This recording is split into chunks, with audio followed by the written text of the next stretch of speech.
ఈరోజు ఈ వీడియోలో మనం ధర్మరాజు గురించి తెలుసుకున్నాము. ధర్మరాజు అంటే తెలియని వారు అంటారు. పాండవుల్లో ప్రథముడు. పాండుర సంతానమైన వారిలో ధర్మరాజే మొదటి వ్యక్తి. కుంతికి యమధర్మరాజు అంశతో జన్మించాడు. పాండురాజు మరణం తర్వాత పాండవులను భీష్ముడు, ధృతరాష్ట్రుడు తండ్రి లేని లోటు కనిపించకుండా పెంచారు. కృపాచార్యుడు, ద్రోణాచార్యుడు వీరికి సకల విద్యల్ని నేర్పించారు. ఏకీక అన్ని విద్యలు నేర్చుకున్న వ్యక్తిగా ధర్మరాజు ఉండేవాడు. ధృతరాష్ట్రుడు ధర్మరాజును యువరాజు పదవిలో నియమించాడు. శ్రీకృష్ణుని కోరిక మేరకు ఇంద్రుడి పంపిన విశ్వకర్మ ఇంద్రప్రస్థం అనే నూతన రాజధానిని ధర్మరాజుకు నిర్మించి ఇచ్చాడు. ఇక సగభాగం పాలన ధర్మరాజు చేసేవాడు.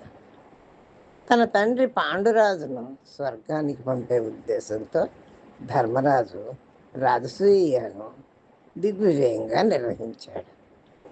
యాగసభలో శ్రీకృష్ణుడికి అగ్రతాంబూలం ఇచ్చి పూజించాడు. శకుని చేతిలో ధర్మరాజు తన సర్వస్వాన్ని, సోదరులను, చివరకు ద్రౌపదిని వడ్డీ ఓడిపోతాడు. శ్రీకృష్ణుడు ద్రౌపదికి అక్షయమైన వస్త్రాలను అనుగ్రహిస్తాడు. దీంతో గండం నుంచి గట్టెక్కుతారు. రెండోసారి కూడా జూదమాడి మళ్ళీ శకుని చేతిలో ఓడిపోతాడు. నారచీరలు ధరించి 12 ఏళ్ళ అరణ్యవాసం, 1 ఏడు అజ్ఞాతవాసం చెయ్యాలి అనే పందెం కడతారు. ధర్మరాజు శకుని చేతిలో మళ్ళీ ఓడిపోయాడు. ఇక ధర్మరాజు వెంట చాలామంది ఆ ప్రజలు అరణ్యానికి వెళ్ళారు. ఈ సమయంలో పెద్దల మాట విని ధర్మరాజు సూర్యుడిని ఆరాధించాడు. దీంతో ఆయనకు అక్షయ పాత్రను వరంగా ఇచ్చాడు సూర్యుడు.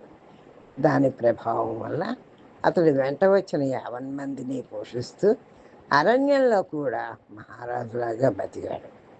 ఇదండి ధర్మరాజు గురించి.